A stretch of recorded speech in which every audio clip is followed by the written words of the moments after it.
성도 여러분 안녕하세요. 신약교관의 남궁혁 목사입니다. 오늘은 로마서에 대해서 함께 살펴보도록 하겠습니다. 살펴보기에 앞서 여러분 기억하시죠? 배따 비담 말씀을 배우고 말씀을 따르며 말씀에 비추어 우리 예수님을 닮아가는 사람이 되는 그런 소망함 가운데 우리 함께 말씀을 나눠봤으면 좋겠습니다. 그러면 우리 함께 로마서 오늘 함께 살펴보도록 하겠습니다. 로마서는 누가 뭐래도 기독교에 가장 큰 영향을 미친 서신서다, 그렇게 평할 수 있습니다. 왜냐하면요, 어거스틴도 로마서를 읽고 회심을 했고요. 그리고 루터도 로마서를 읽고 그래, 복음이 이런 것이구나, 종교개혁을 일으킬 수 있었습니다. 이런 귀한 로마서의 내용, 우리 삶에도 커다란 파동으로 다가오기를 소망하면서 함께 살펴보도록 하겠습니다. 먼저 로마서는요, 사도 바울이 로마에 있는 교회에게 보낸 편지입니다. 이 로마서 한눈에 한번 살펴보면요, 그 로마서 첫 부분, 1장 첫 부분을 보면 로마서가 이런 내용이구나 한번 한눈에 살펴볼 수가 있습니다. 바울은 로마서의 시작 부분에서 로마서 전체의 내용을 아주 요약적으로 잘 설명하고 있습니다. 바울은 로마서를 통해서 무엇을 말하고 싶었냐면 복음을 설명하고 싶었습니다. 그래서 바울은 로마서 시작 부분에서요, 이 복음은 하나님이 선지자들을 통하여서 그의 아들에게 미리 약속하신 것이다, 이렇게 설명을 하고 있습니다. 이 복음은 그의 아들에 관한 것입니다. 그리고 그의 아들에 관해서 이미 선지자들을 통하여서 약속한 것이다, 그렇게 설명하고 있습니다. 그의 아들로 따지자면 혈통으로는 다윗의 혈통에서 태어났고 또 부활하시고 하나님의 아들로 우리에게 선포되신 분이다. 그런데 그 하나님의 아들로 선포되신 그분이 바로 우리의 주님이시고 예수 그리스도다. 이게 로마서 1장과 3절, 4절의 내용입니다. 한마디로 얘기하면 바울이 로마서를 통해서 선포하고 싶었던 복음은 그 구약에서 약속했던 그 하나님의 아들 예수 그리스도, 그분이 부활하시고 능력으로 나타나시고 그래서 우리의 영원한 주님이 되셨다. 이게 바울이 로마서를 통해서 설명하고 싶은 복음의 줄기입니다. 핵심입니다. 하나님의 아들 예수 그리스도가 우리의 주님이 되셨다. 그리고 이 복음을 전하는 이유, 또 복음을 전하는 가운데에 바울이 품었던 마음은 모든 이방인 중에서도 이 복음을 믿어 순종했으면 좋겠다, 이런 마음이었습니다. 그래서 로마서 1장 5절은 모든 이방인 중에서도 믿어 순종하게 하는 복음이다, 이 복음을 그렇게 설명하고 있습니다. 종합적으로 보면요, 그 로마서 1장 초반부에 나타난 복음에 대한 내용은 먼저는 예수 그리스도께서 우리의 주님이시다. 그분 십자가를 지시고 부활하시고 승천하시고 능력으로 선포되신 그분이 바로 우리의 주님이시다. 우리는 이 복음을 믿고 또 주님이시니까 순종해야 한다.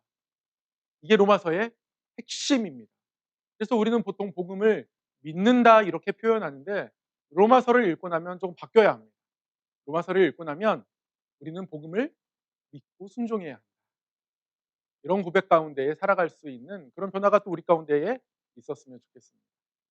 로마서를 다시 한번 살펴보겠습니다. 로마서는요, 그래서 믿음에 대해서 많은 부분 이야기합니다. 우리 믿음에 대해서 1장부터 11장까지는 믿음에 관한 설명이 나오고요. 그리고 12장부터 끝장인 16장까지는 순종에 관한 이야기가 나옵니다. 복음은 믿고 순종하는 것이니까 바울은 믿음에 대해서, 그리고 우리가 삶으로 순종해야 할 순종에 대해서 우리에게 가르쳐주고 있는 것이죠. 그러면 먼저 1장에서 11장 믿음에 대해서 함께 살펴보도록 하겠습니다. 바울은 믿음을 어떻게 얘기하고 있을까요? 바울은 이 믿음을 우리에게 설명하기에 앞서 우리가 이 믿음을 받아들이기 위해서, 그리고 우리가 믿음으로 고백하고 또 순종까지 이어지기 위해서 우리가 우리 스스로에 대해서 알아야 할 사실 한 가지를 먼저 이야기합니다. 그것은 우리 모두가 다 죄인이라는 것이죠. 유대인이나 헬라인이나 다 죄인이며 하나님의 영광에 이를 수 없다. 그러나 우리는 그 상태에 머물러 있는 것이 아니라 믿음으로 말미암아 의롭게 된다. 하나님의 영광에 이르지 못하지만 하나님과 막혀 있는 상태, 단절된 상태에서 머물러 있는 것이 아니라 다시 하나님과 관계 맺고 하나님을 아버지라고 부르게 되고 하나님과 우리 사이에 평화를 누리게 된다. 이게 믿음으로 말미암아 의롭게 된다는 내용입니다. 그래서 우리는 믿음으로 말미암아 의롭게 된다. 이 얘기를 적고 있습니다. 그러면서 한 사람의 예를 들고 있습니다.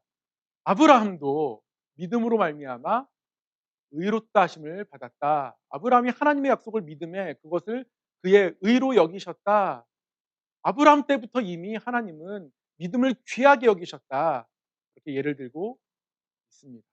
이러한 내용이 1장부터 4장까지의 줄기입니다.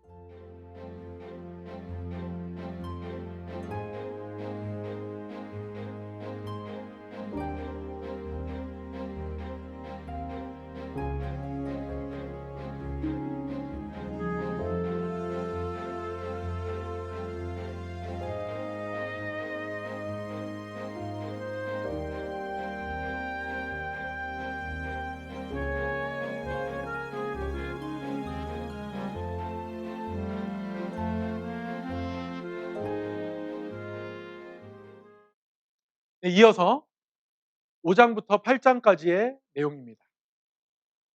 5장부터 8장까지의 내용에서는 우리가 어떤 존재인가, 이제 믿음을 가진 우리는 하나님과 샬롬을 누린다.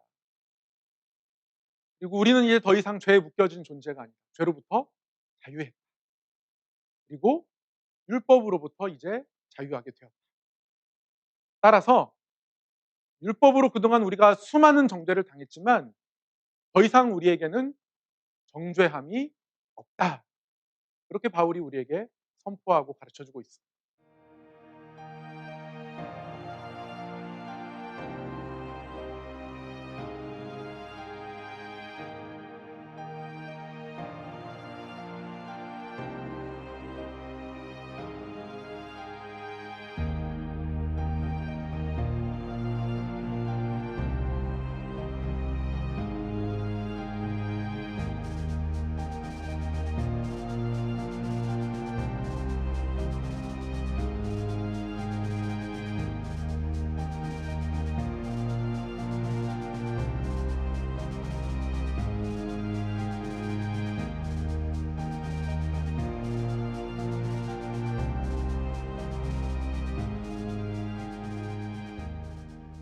이어서 9장에서 11장의 내용을 살펴보도록 하겠습니다.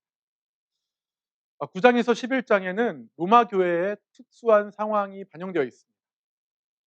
로마 교회는 어떤 점에서 특수하냐면요.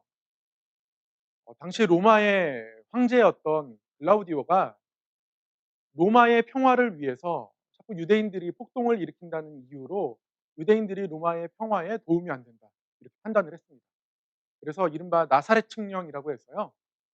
로마에 있는 유대인들을 모두 다 추방시킵니다. 그래서 이 추방령이 해제될 때까지 약 5년 정도의 기간은 로마에서 유대인들이 살 수 없었습니다. 근데 이 추방령이 내려지기 이전에 이미 로마 교회가 세워져 있었거든요. 아마 유대인들, 이방인들 같이 섞여 있었을 겁니다. 그런데 유대인 추방령이 내어지니까 어떻게 됐습니까? 유대인들이 다 로마를 떠날 수밖에 없게 되고 로마 교회는 이방인들로만 구성된 교회가 되었습니다. 유대인들이 아무도 없습니다. 그런데 5년 정도가 지나서 유대인들이 다시 돌아왔습니다. 추방령이 해제되었습니다. 그런데 그동안 이미 로마 교회의 중추의 역할을 하는 중요한 모든 인물들은 다 이방인이 되어 있지 않겠습니까? 그러는 가운데에 이방인 교인들과 유대인 교인들 사이에 묘한 갈등이 생겼습니다. 누가 더 하나님 앞에 신실한, 누가 더 하나님이 택한 사람이냐. 그동안에는 유대인들이 먼저 택함 받았으니까, 하나님 먼저 알았으니까 유대인들이 더 하나님 가까이 있는 줄 알았죠. 유대인들은 이렇게 생각했고요. 이방인들은 이런 어려운 때에 교회를 지킨 것이 누구냐? 우리 아니냐? 우리가 더 중요하다. 이러면서 이방인과 유대인 사이에 묘한 힘싸움, 그리고 묘한 골이 생기기 시작했습니다. 바울이 이것들을 해결하기 위해서 로마서 9장부터 11장까지 유대인과 이방인 모두 하나님 손안에 있다. 그런데 유대인이 먼저 하나님을 알았던 참 감람나무고 이방인들은 볼 감람나무다. 함부로 유대인들을 무시하거나 멸시하거나 우리가 교회를 지켰다고 해서 자랑해서는 안 된다. 이렇게 설명을 합니다. 유대인들이 믿지 않는 유대인들이 있다 할지라도 그들 또한 하나님이 이방인들이 하나님 잘 믿는 모습을 보고 시기해서 우리도 하나님 더 잘 믿을 거야. 이런 시기심 가운데에 언젠가는 하나님이 그들을 불러들일 것이다. 다 하나님이 택한 사람들이다. 누가 먼저다. 누가 나중이다. 그렇게 생각하지 않았으면 좋겠다. 그런 내용을 로마서 9장부터 11장까지 갖고 있는 것이죠. 이게 바로 로마서 1장에서 11장까지의 주된 내용입니다. 로마서 1장에서 11장까지를 아주 간략하게 살펴보았습니다. 이제 12장에서 16장입니다. 예수님의 은혜로 말미암아 우리가 구원을 얻었다. 그래서 하나님과 평화를 누리게 되었다. 이것을 선포한 바울은 그러면 우리가 율법으로부터 자유했으니까 이제는 아무것도 안 하고 그냥 아멘만 하면 되는 것인가? 그렇지 않다는 것이죠. 로마서 12장에서 16장, 로마서 두 번째 부분은 이렇게 시작합니다. 너희의 몸을 한 제물로 드려라. 이것이 너희가 드릴 영적 예배다. 예수 그리스도께서 우리를 위하여 자기의 모든 것을 주셨을 때에 우리 또한 그분을 따라서 우리의 몸을 영적 예배로, 우리의 몸을 살아있는 제물로 우리의 삶 자체를 하나님께 드려야 한다라는 것이죠. 그래서 로마서 12장부터 16장까지는요. 우리의 삶을 하나님께 어떻게 드릴 것인가, 서로를 섬기는 데 우리의 은사를 사용하고 또 약한 자를 잘 돌봐야 하고 그리고 공동체의 하나됨을 잘 이루어가야 한다. 이런 내용들을 바울이 쭉 적고 있습니다. 로마서 12장, 16장을 읽어보면 우리가 복음에 어떻게 순종해야 하는가 깨달을 수 있게 됩니다.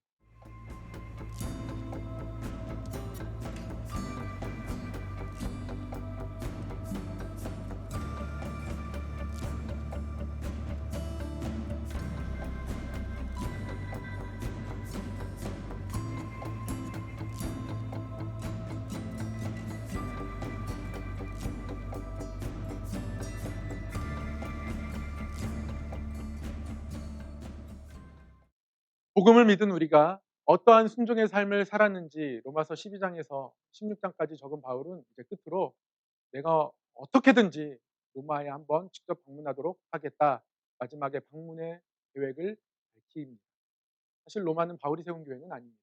그러나 바울은 로마에 꼭 가고 싶었습니다.